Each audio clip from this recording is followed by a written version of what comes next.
Hello ladies and gentlemen, I'm your host, AirsoftAL, and, well, when Apex told me that I'd be doing 12 days of guns from hell, this was my reaction.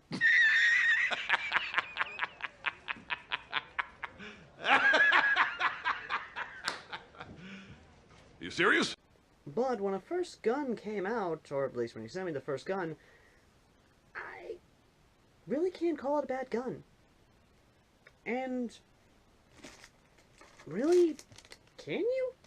I mean, this right here should bring back some fond memories of when you'd go to flea markets, you'd see the variety of Springers, some L-pegs, and some pretty shameless branded AEGs. The UK Arms MP5 comes to mind, but, yeah. But this, I mean, it's literally called Captain Willie's Pirate Gun Shop. And when looking at the actual back of it and reading about it, this is a custom designed Springer gun. And really, I can understand why. Coming from a modding perspective, this gun is, one, intriguing in its action, how it primes, which we'll get to that in a second. But it's a combination of two guns. The first one, of course, obviously being the Thump Thump, which is basically just a sawed-off version of the grenade launcher, and of course having a tack rail up here, which, I'm going to say this right now, I am 100% intrigued by this by this little, well, gun. And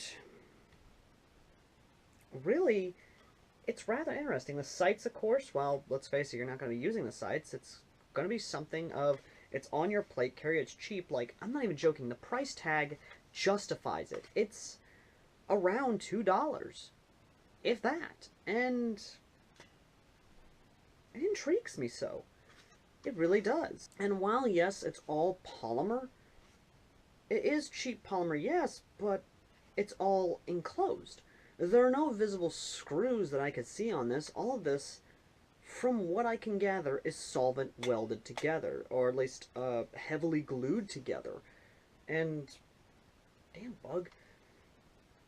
And to be honest, this is something, for the first time ever, it's a cheap gun that the price tag, one, justifies it being that cheap, and two, it's intriguing in its design. What I mean by this is how you prime the gun. It's literally, take that, it's not a heavy prime, push forward, and it's,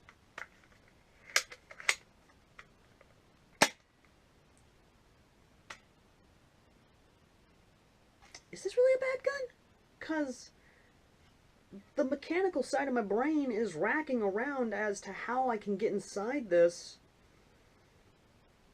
and see how it works, because I'm 100% intrigued. But like I said, there are no visible screws, and the visible screws that are on there are molded in there. There's no visible way to actually crack this sucker open to see how it works. Now, before you ask, it is, in fact, gravity-fed. However, there is something about it that does kind of irk me a bit. That is the one side of it. Is the way it works is you put in the BBs, then, as you can probably see, I don't know if you can actually see it or not, when I actually prime it, this comes all the way back, and then the BB drops in from here from a gravity-fed hopper. However, there is no way to stop a second BB coming in, so when you actually prime it, a second BB will be loaded. Now, granted, that's if you're doing, it's if you're loading it like this. If it's like this, then no worries. You're not going to get a double feeding issue. Now, it is licensed under UK Arms, and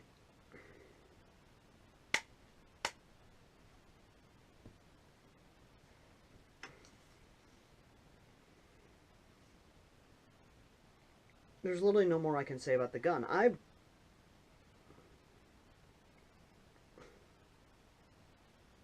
It's a first for me to not have anything else to say. It's just, let's get to the chronograph and then the firing test, and I'll give you my final thoughts on it, as well as the final verdict on it. Okay, I have it loaded with 6 0.2 gram BBs, Black Ops of course, and I'm going to open this up because I need to actually make sure that, okay, so yes, it does put a round in there, and loading that. Okay, then of course you put it up there. Alright, so apparently what you want to do is you want to go forward then back, so that way it's there. So let's go ahead and fire 3 rounds for the chronograph, and we will see what the crony says. 83. Okay. Okay, so I'm going to have to aim it just a little bit. I'm going to have to do it like this. 84.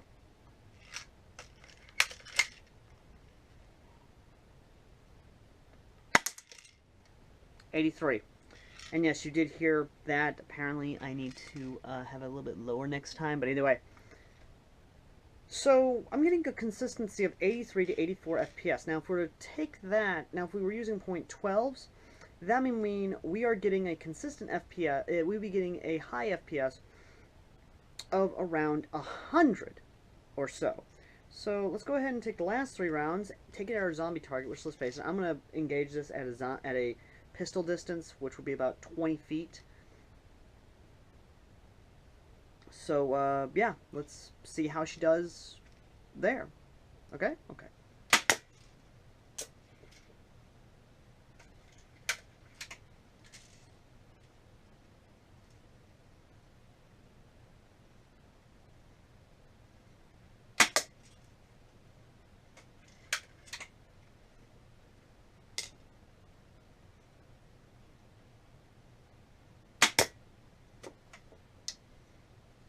So, yeah, it's not even worth it.